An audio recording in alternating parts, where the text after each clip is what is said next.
voilà, on va accueillir une autre Nathalie. On en a eu une hier, on a une deuxième aujourd'hui, et on va avoir d'autres échanges. Je vous invite à accueillir Nathalie Cariou. Merci Nathalie.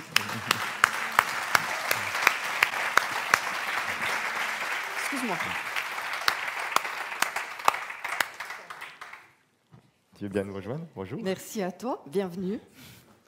Je te laisse te mettre... Oui, tu vois, tu vas être bien entourée. Voilà. Tu es là, sur le trône. Tu es Micro la reine. vert. J'espère que tu vas bien, ma chère. Je vais très bien. Bon, Oui. ravi. Merci. Est-ce que votre journée d'hier s'est bien passée? Je suis désolée, j'étais pas là. J'étais en fait à un autre séminaire, donc voilà. Je me suis partagée en deux. Voilà. Mais en fait, le hasard a bien fait les choses, puisque tu habites à Tours et Oui. tu étais à Paris, donc effectivement, donc ça tombait bien. Absolument. Donc elle nous a dit, je peux passer un moment ce matin, parce que cet après-midi, si je vais aller voter, je dois reprendre le train.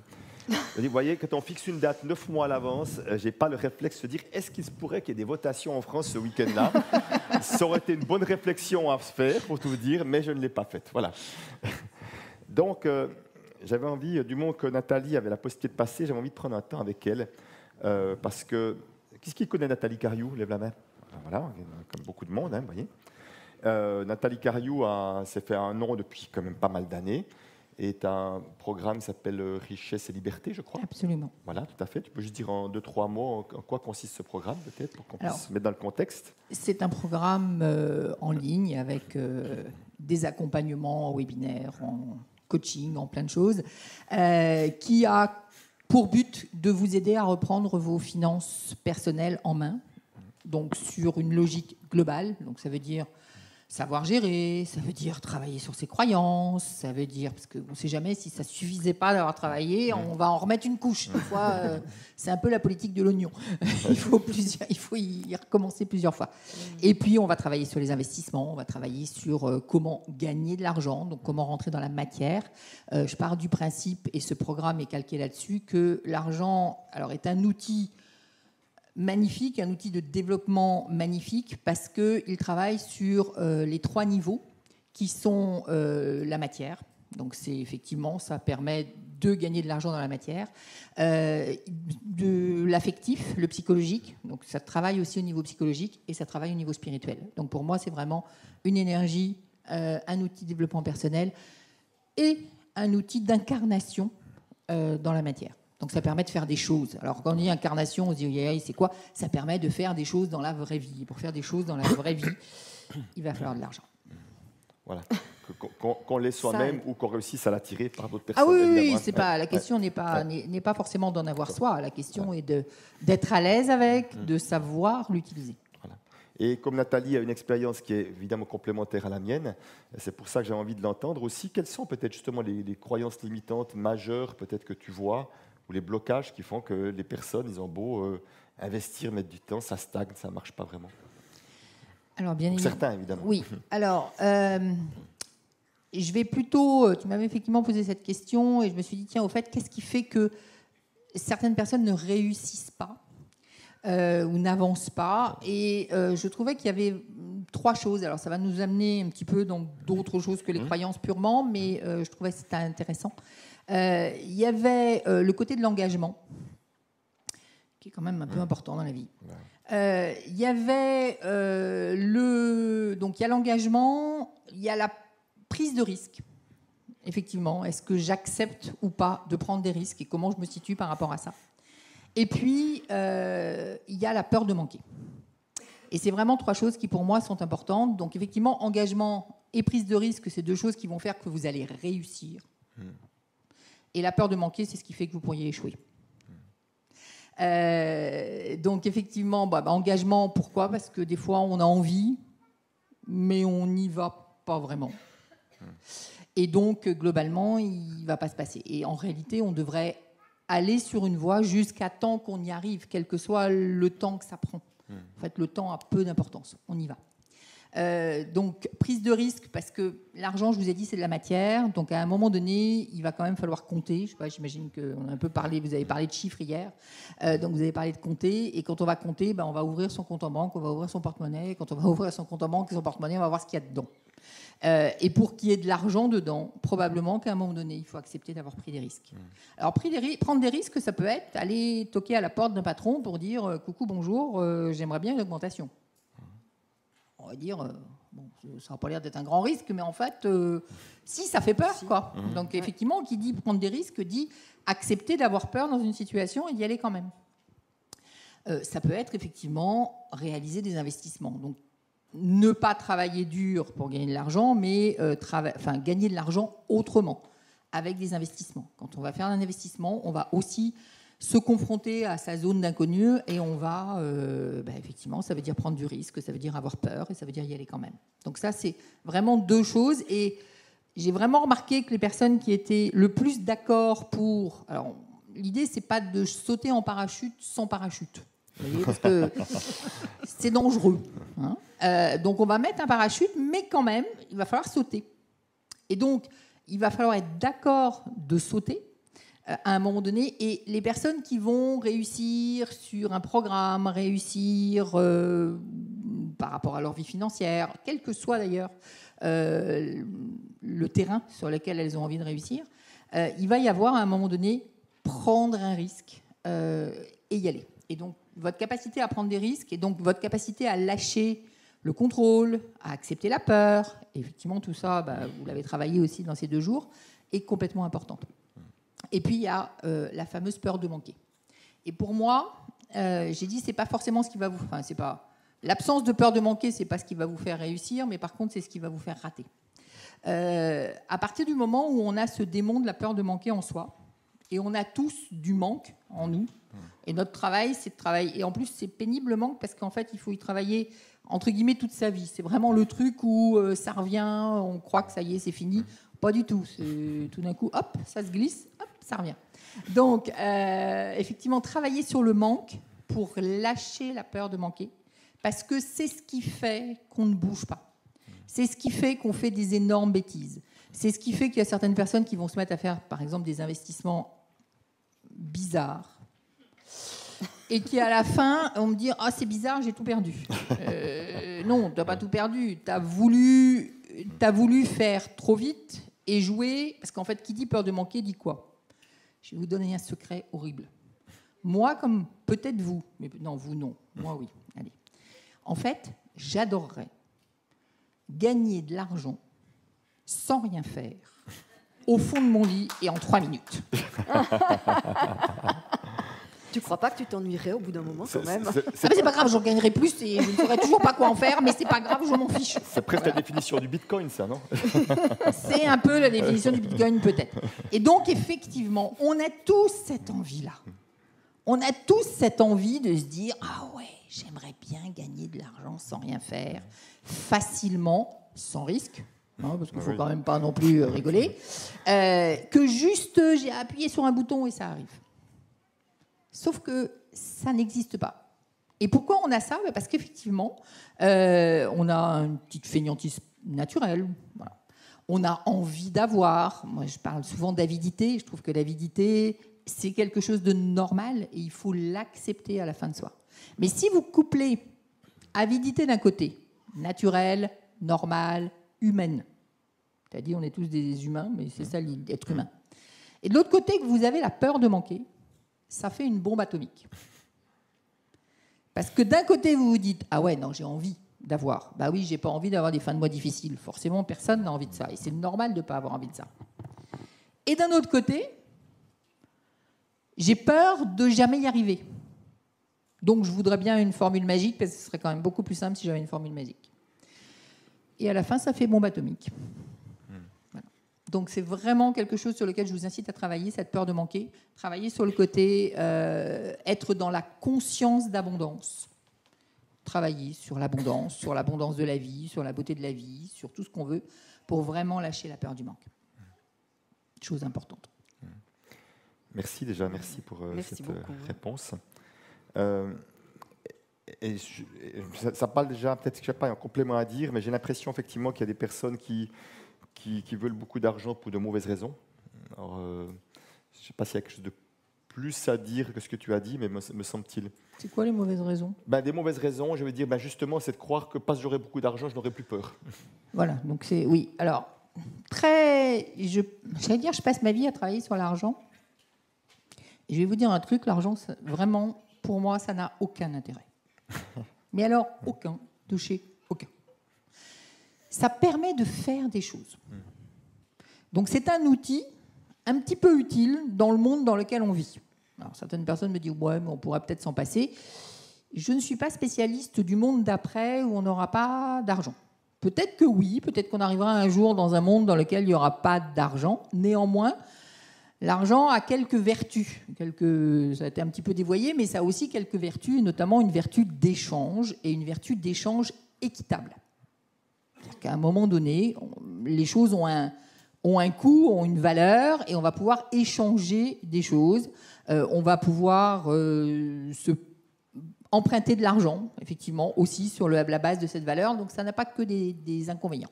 Peut-être que dans un monde futur, on n'aura plus du tout besoin d'argent. Je ne sais pas, mais alors là, je n'y serai probablement pas. Donc vous peut-être, moi pas. Donc effectivement, je ne suis pas spécialiste de la chose. Par contre, effectivement, dans ce monde-là, on a besoin d'argent. C'est un outil. C'est indispensable de savoir-faire. C'est un petit peu comme si vous disiez non, mais je vis en France, mais je crois que je ne vais pas parler français. Non, ce n'est pas très utile. Voilà, donc je n'ai pas besoin. Je vais me débrouiller. Alors peut-être je parle russe ou chinois, mais je vais aller chercher mon pain en chinois à la boulangerie et ça va bien se passer. Bon, vous aurez peut-être du pain, mais vous aurez peut-être du mal à communiquer. Vous n'aurez peut-être pas exactement tout ce que vous voulez. Il y a des endroits où vous êtes au téléphone, vous parlez chinois et l'autre, vous ne pouvez rien montrer avec vos doigts, vous êtes au téléphone, vous parlez chinois et l'autre, il parle français, ça va être compliqué. Vous n'allez pas réussir à vous entendre, vous n'allez pas réussir à obtenir ce que vous voulez. Voilà, l'argent, c'est un langage, ça permet d'obtenir des choses dans la vie. C'est un outil, c'est quelque chose au service de votre vie. C'est ni plus ni moins que ça. Donc vouloir en gagner plein pour en gagner plein, ça n'a pas beaucoup d'intérêt. Mais par contre, effectivement, en gagner, savoir faire avec, savoir le gérer, savoir en gagner sans s'épuiser à en gagner. C'est-à-dire qu'il y a vraiment, et moi derrière la notion d'investissement, ce que j'aime particulièrement, c'est que c'est comment gagner de l'argent sans perdre son temps à en gagner. Et là, on arrive peut-être sur le côté spirituel de la chose, c'est que tant qu'on perd son temps à gagner de l'argent, enfin non, tant qu'on passe une partie de son temps à travailler pour gagner de l'argent, on n'est peut-être pas dans sa mission de vie. On n'est peut-être pas dans qu'est-ce qu'on peut le mieux apporter au monde. Et pour moi, ça, c'est un problème. Parce que pour le coup, on devrait, chacun, essayer d'être à l'endroit où on apporte le plus au monde. Et il y a beaucoup de gens, malheureusement, alors il y a des personnes qui y arrivent et c'est tant mieux, et puis il y a beaucoup de gens qui vont travailler le matin, c'est pas forcément le boulot qu'ils avaient envie de faire, c'est pas forcément un boulot qui leur déplaît non plus, faut pas non plus, on n'est pas chez Zola, tout va bien, mais pour autant, voilà, c'est pas forcément ce qu'ils auraient envie de faire, ils ont d'autres talents, il y a d'autres choses qu'ils auraient envie de mettre en évidence, qu'ils auraient envie de faire, sauf qu'ils le font pas, pourquoi ? Parce qu'il faut de l'argent à la fin du mois. Et donc, souvent, quand on est salarié, on travaille pour gagner de l'argent. Alors ça fait un peu, peut-être faire un peu, vous allez être contrarié par ce que je vous dis. Mais moi, je suis un peu poil à gratter, donc c'est bien. Pourquoi ? Parce que des fois, quand on est salarié, y compris quand on ne gagne pas beaucoup d'ailleurs, parce qu'on a tendance à dire ouais, mais je ne gagne pas beaucoup, donc c'est pas vrai. Bah si. Même si vous ne gagnez rien, même si vous avez du mal à finir les fins de mois, même si c'est la misère et même si vous vous levez tôt le matin, la réalité, c'est que vous, je vais mettre des guillemets, perdez votre vie à gagner de l'argent. Pour gagner de l'argent. Travailler pour gagner de l'argent. Est-ce que ça vous parle, ce que je vous dis, ou c'est mon délire à moi ? Vous levez la main pour voir ? Voilà, merci. Yes. Merci. Moi, j'ai une question. Ça me parle, ce que tu viens de dire. Maintenant, si je me mets dans la situation d'une personne qui a un travail, oui, qui ne l'intéresse pas vraiment, où elle ne gagne pas vraiment beaucoup d'argent, je dirais peu, avec difficulté de finir ses fins de mois. qu'est-ce que tu préconises? Quel est le premier pas à faire pour essayer de sortir de cette situation-là? Alors, il y aura forcément, dans les premiers pas, il y aura forcément à travailler sur ses croyances, travailler sur sa relation à l'argent. Ça, on est clair que ça fait partie du cheminement. Pourquoi? Parce que c'est souvent à cet endroit-là que ça bloque. On est d'accord que c'est ça qui fait que la personne a du mal à prendre du risque. C'est ça qui fait qu'elle ne va peut-être pas aller vers les investissements. C'est parce qu'elle croit qu'il faut qu'elle travaille du matin au soir et qu'elle est vachement plus méritoire si elle travaille beaucoup et si elle fait beaucoup d'efforts et que dans ces cas-là, youpi, elle aura gagné sa médaille du mérite. Okay, pas d'argent, mais sa médaille du mérite. Et la médaille du mérite, c'est beaucoup plus important que l'argent, moi je vous le dis.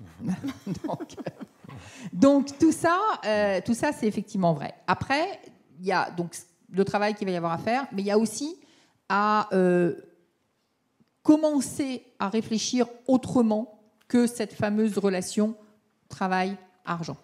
Et donc se dire comment je vais pouvoir investir, comment je vais pouvoir gagner de l'argent autrement qu'en travaillant. Et donc on va casser les codes. On va casser les codes du salariat. Par exemple, quand j'ai travaillé 35 heures, j'ai fini de travailler. On va casser les codes de je dois être payé une certaine somme par rapport à l'effort que j'ai fait. Il y a des entrepreneurs dans la salle? Alors j'espère pour vous que vous avez compris que l'argent que vous gagnez n'a rien à voir avec l'effort que vous faites. Ni dans un sens, ni dans l'autre. D'accord? Et ça, généralement, on est bien d'accord que si on pouvait faire peu d'efforts et gagner beaucoup d'argent, on serait très content. Mais l'entrepreneuriat, c'est aussi faire beaucoup d'efforts et pas gagner d'argent. Ça marche aussi à l'inverse. Et donc, ça veut dire qu'il va falloir effectivement accepter toutes ces règles-là. Donc, réinventer des règles. Ça part des croyances parce qu'il va falloir accepter que les règles nouvelles rentrent dans notre univers mental. Et puis après, c'est apprendre ce que j'appelle la liberté financière, c'est-à-dire des règles vraiment différentes que travail égale argent. Merci beaucoup. Oui. J'avais une question, mais elle m'a échappé à l'instant. Au fond, j'aimerais voir, parce qu'on a ce qu'on fait est proche et complémentaire en même temps, je le vois vraiment. Hein, et je vais être tout à fait honnête, à une époque, j'aurais jamais invité Nathalie, je n'aurais pas invité une concurrente sur mon plateau, parce que c'était ma perception avec mes peurs. Dès le moment où je vois une concurrente ou un concurrent, c'est des peurs qui se manifestent chez moi. Et heureusement, avec le temps, mon regard a changé. Mais j'ai l'impression que, en partie, je dis bien en partie, parce que je sais que j'ai des personnes qui ont fait ton programme, qui viennent vers moi, etc. Mais en partie, il y a une clientèle différente qui vient aussi, qui est plus attirée par l'argent que par attirée sur travailler leurs croyances. Et j'aime voir si ceux-ci, au moment où tu les invites à faire cet endroit-là, qu'est-ce qui fait qu'ils peuvent des fois bloquer, ou au contraire qu'ils vont plonger dedans, mais qui peuvent bloquer, parce que ce n'est pas toujours confortable. Alors, ils vont être assez d'accord de travailler sur leurs croyances. En fait, c'est pas forcément ça le plus compliqué.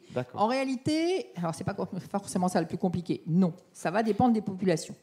Mais effectivement, j'ai remarqué qu'il y avait un certain nombre de personnes qui étaient assez d'accord de travailler sur leurs croyances. D'autres qui éventuellement seraient assez d'accord de travailler sur le spirituel, et puis d'autres qui vont être beaucoup dans l'action. Alors, je vais faire de la caricature à fond, désolé. Généralement, les messieurs vont avoir plus de facilité à travailler sur l'action. C'est-à-dire à être complètement dans c'est quoi les règles, je te donne les règles et je les applique. Ce qui est super génial, parce que ça veut dire un passage à l'action qui est assez simple. Bon, des fois, on va raccrocher au bout d'un moment les wagons du sens et tout ça, mais peu importe. Il y a vraiment une manière de faire qui est... je vais mettre mécanique et que je trouve très sympa parce que pour d'autres, le problème, ça va être le passage à l'action. Et effectivement, le passage à l'action va être un vrai problème. Alors moi, j'ai plutôt des personnes qui suivent mon programme qui sont là-dedans. Donc à la fois, elles et ils sont très contents sur les croyances, en fait. La gestion, ça passe encore. Les préceptes de la liberté financière, ça, ils aiment bien, tout le monde aime bien, gagner de l'argent, c'est sympa, voilà. Et puis dès qu'on dit, oui, mais alors maintenant, il va falloir... Alors apprendre, ils aiment bien aussi, c'est-à-dire apprendre sur comment ça fonctionne l'immobilier, comment ça fonctionne les placements financiers, comment on crée de l'argent. tout ça, ça marche très bien. Mais quand après, il faut passer à l'action, ça peut être extrêmement compliqué. Et donc, c'est vraiment une des choses que je vois qui fait partie d'ailleurs des critères de réussite. Hein. C'est qu'à un moment donné, il va falloir passer à l'action. Et en matière d'argent, en matière d'investissement, il va falloir se lancer. Il va falloir faire quelque chose.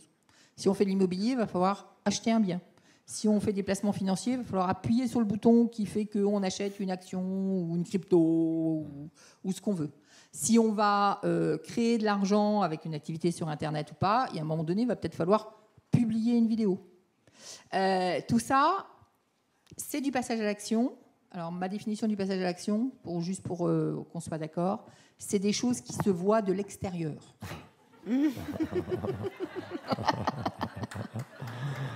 J'adore. Non, parce que des fois, il y en a qui disent « Non, mais je passe à l'action, je réfléchis. » J'ai ouvert mon cahier. J'ai ouvert mon cahier et je dors. Non, il y a des trucs qui se voient de l'extérieur. Les autres, ils ont dit « Ah, t'as fait quelque chose. » Là, je vois, je peux mettre le doigt dessus. Voilà. Et donc, effectivement, c'est vraiment une chose sur laquelle ça résiste beaucoup parce qu'il y a de la peur, parce qu'il y a aussi de « je ne sais pas quoi faire ». Alors, c'est vraiment une question que je rencontre assez souvent par rapport à l'investissement. Des personnes qui disent « Oui, mais je ne sais pas dans quoi je dois investir. Qu'est-ce que je dois choisir ?» Ça, c'est peut-être une chose que je pourrais effectivement vous dire, c'est que en réalité, il n'y a pas de bon et de mauvais investissements. Il n'y a pas de bon et de mauvais chemin, même si certains voudraient vous le faire croire. Il y a juste le chemin sur lequel vous êtes. Et ce chemin-là, c'est forcément le bon. Alors, même si vaut mieux connaître les règles, vaut mieux se former, vaut mieux essayer de faire trop de détours dans son circuit, en réalité, le chemin, le bon investissement, c'est celui qu'à un moment donné, vous allez décider de faire. Et il n'y a pas de bonne et de mauvaise décision. C'est aussi ça que j'aime dans ce concept de liberté financière, c'est que plus on s'intéresse à ce concept de liberté financière, et probablement plus on travaille sur sa relation à l'argent, et plus on devient responsable de soi. Et responsable de soi, ça veut dire que si vous n'avez pas d'argent, c'est vous qui avez décidé de ne pas en avoir quelque part. C'est vous qui êtes responsable d'en avoir. Pas coupable. Je n'ai pas dit que vous étiez coupable parce que vous n'en aviez pas. Vous avez certainement mal fait, pas fait un certain nombre de choses, mais on n'est pas sur un truc coupable. C'est OK de ne pas savoir, mais c'est aussi OK d'apprendre. Merci. J'ai une dernière question pour toi, Nathalie. Aujourd'hui, il y a de plus en plus de personnes dont je fais partie qui aimeraient trouver des placements entre guillemets un peu plus éthiques, dans le sens de notre argent circule d'une manière qui a du sens. J'imagine que tu l'entends aussi peut-être de plus en plus souvent. Et quelles sont peut-être tes 2-3 recommandations, sachant que ce n'est pas à prendre à la lettre et en tant que responsable des résultats. Et puis je ne vais pas vous donner des réponses. Alors, quand on est effectivement responsable de soi, on va choisir soi-même. Et donc, effectivement, on ne va pas écouter quelqu'un qui vous dit qu'est-ce qu'il faut faire. En réalité, l'argent n'est ni éthique ni pas éthique. Et ça, c'est une chose, par contre, que vous devez absolument retenir. Les choses qui sont éthiques ou l'éthique, c'est quelque chose qui est humain. C'est vous qui avez une éthique ou qui n'en avez pas. Si l'argent est un outil, vous allez le mettre au service de votre éthique. Et juste pas l'inverse. Donc ça veut dire que si vous n'avez pas envie d'investir dans une entreprise qui fait des voitures polluantes, vous ne le ferez pas. Je vous ai dit tout à l'heure, il y avait plein de possibilités d'investissement, il y en a plein. Et donc, vous pouvez tout à fait choisir quelque chose qui va avec vos valeurs. Donc, les voitures polluantes, non. Voilà. Moi, personnellement, ça ne m'intéresse pas, donc je n'irai pas là-dedans. Il y a plein d'autres endroits où vous pouvez vous dire, non, mais ça, je trouve que ce n'est pas éthique. Maintenant, l'éthique, c'est à la fois humain et c'est à la fois personnel. Donc, vous allez avoir, vous, vos propres limites. Et puis, moi, je vais en avoir d'autres, et chacun va avoir les siennes, et on va pouvoir faire en fonction des siennes. Et je trouve qu'on peut faire de l'immobilier en étant éthique et en se disant, j'offre aux gens la possibilité d'avoir un logement décent, alors moi, je fais plutôt de la courte durée, mais je donne la possibilité à des familles de se retrouver pour un week-end dans un cadre que j'espère agréable, en tout cas que j'ai construit comme étant agréable. et je suis fière de ça, et je considère que c'est totalement éthique. Après, d'autres pourraient considérer que ça ne l'est pas, parce que peut-être que quand vous avez une famille qui se retrouve à 20 personnes dans un lieu, il y a des consommations d'eau, des consommations de je ne sais pas quoi. Je ne suis pas sûre que ce soit complètement super génial pour la planète. Bon. Il y a une piscine. Et figurez-vous que s'il n'y a pas la piscine, les gens ne viennent pas. Donc, voilà. Donc, j'allais dire, l'éthique, je vous ramènerai sur vos propres contradictions, parce que des fois, on se dit, ah ouais, non, mais les piscines, ce n'est pas éthique. Par exemple, pas bien pour la planète. En fait, la piscine, j'y vais jamais. Donc moi, personnellement, si elle n'était plus là, ça ne me dérangerait pas beaucoup. Si ce n'est que, je sais que si je veux louer, pourquoi ? Parce qu'il y a une demande de la part des gens. Et pourquoi les gens y veulent ? Les gens, ils veulent avoir la piscine. Donc peut-être que, quand ils rentrent chez eux, ils se disent « Ah ouais, non, mais c'est pas bien pour l'écologie, c'est pas bien du tout. » Ok, mais pourquoi t'es venu, quoi ? Donc, voilà, c'est qu'est-ce que vous apportez au monde dans vos projets, dans vos investissements, qu'est-ce que vous soutenez ou que vous ne soutenez pas. On peut aussi gagner de l'argent de manière éthique en subventionnant une entreprise à côté de chez soi, parce qu'on la connaît, donc parce qu'on est sûr de comment ça se passe. Et souvenez-vous que c'est toujours, l'éthique, c'est humain. Donc on prend l'argent et on le met au service de l'humain. Je parlais d'immobilier, bien évidemment, je peux aussi prendre je sais pas moi, acheter un 40 mètres carrés et le louer pour 10 personnes. Il y en a qui le font. Moi, je trouve que c'est pas éthique. C'est limite avec mes valeurs. C'est même très, très, très, très limite. C'est pas mon truc, d'accord ? Mais pourquoi pas ? Il y en a qui le font. Là, je suis en train... Alors, bon, je ne vais pas vous raconter mon vie. Donc ça, petit 1, c'est une chose. Deuxièmement, donc, je voudrais quand même effectivement... donc je vous ai dit, l'argent, c'est ni éthique ni pas éthique. C'est vous qui avez des valeurs et vous mettez l'argent dans ce cadre de valeurs. Maintenant, il faut quand même se méfier de nos propres, de nos propres valeurs ou de nos propres jugements. Si vous voulez de l'argent 100% éthique, si vous voulez de l'action humaine 100% éthique, il va falloir rester sur Terre. C'est-à-dire qu'aucun humain, pas plus l'argent que les humains, parce que l'argent, il est juste le reflet de notre activité humaine, n'est à 100% éthique. Je vous ai dit, peut-être que vous êtes super écolo parce que vous trouvez que c'est une valeur géniale de protéger la planète. Et puis, en réalité, il y a des trucs sur lesquels vous n'êtes pas écolo parce que ça vous embête de l'être. Donc, vous êtes super écolo, mais votre douche, elle dure un peu trop longtemps. Par exemple, vous êtes super écolo, mais vous avez quand même un ordinateur et vous regardez Netflix tous les matins, ou tous les soirs, ou tout le temps. Ou vous téléchargez des vidéos. Donc ça, c'est la première chose. C'est qu'effectivement, attention, on est paradoxal. Donc l'argent aussi va être paradoxal. La deuxième chose, c'est que des fois, on croit bien faire et on ne fait pas bien. C'est compliqué, hein.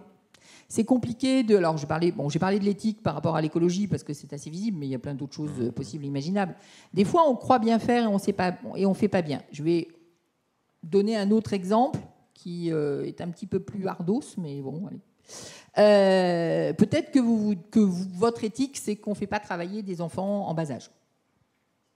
Et donc, vous vous dites, je ne vais pas acheter, pour imaginer, je ne vais pas acheter mon iPhone qui, déjà... on commence par dire, ouais, non, je ne veux pas faire travailler les enfants en bas âge. Tout le monde sait que les iPhones sont quand même faits par des enfants en bas âge, mais quand même, j'ai mon iPhone. D'accord ? Je ne vais pas faire le nombre dans la salle de gens qui, et c'est pas iPhone ou autre chose, hein, c'est pareil. Je ne vais pas faire le test dans la salle de qui a la croyance et qui a l'iPhone. Donc ça, c'est la première chose. Et puis la deuxième chose, c'est qu'on se dit, ok, j'ai pas d'iPhone parce que je ne fais pas travailler les enfants en bas âge. Et en réalité, si vous allez dans un pays asiatique, on va vous dire, ouais, mais l'enfant, il ne bosse pas. Mais s'il ne bosse pas, ça veut dire qu'il ne ramène pas d'argent. Et en réalité, c'est lui qui nourrit l'ensemble de la famille. Parce qu'il n'y a que lui qui gagne de l'argent pour la famille. Et il y a un moment donné où, effectivement, on est pris dans une boucle où on ne sait plus qu'est-ce qui est bien et qu'est-ce qui n'est pas bien. Et chaque action a des conséquences. Et le mieux que je puisse vous proposer, c'est d'être d'accord avec les conséquences et d'assumer les conséquences. Et c'est complètement le travail que Christian fait. C'est d'assumer les conséquences positives et négatives. De se dire, à un moment donné, il va y avoir effectivement des conséquences négatives à mes actes. Vous allez avoir une voiture électrique ? Super. Maintenant, j'imagine que vous savez tous que la voiture électrique est super polluante. Bon, ça n'empêche pas qu'on va tous avoir une voiture électrique bientôt, sous prétexte que c'est mieux. Ben non, c'est pas mieux. Ça a des conséquences négatives qu'il va falloir juste assumer. Et je trouve que c'est s'aimer très fort que de dire je peux assumer les conséquences négatives. Merci beaucoup, Nathalie Merci, Cariou. ouais, Merci. c'était vraiment-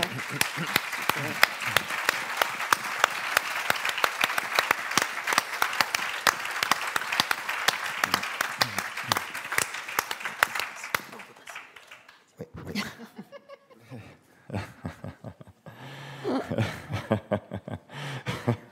Et voilà, donc merci beaucoup Nathalie en tout cas pour son éclairage. Merci. Je trouve vraiment que c'est vraiment cette prise de recul, prise de hauteur aussi, comme tu le dis, sur nos comportements avec ce qu'ils ont de discutable ou pas. Et Nos comment contradictions surtout. voilà, comment on joue avec notre conscience.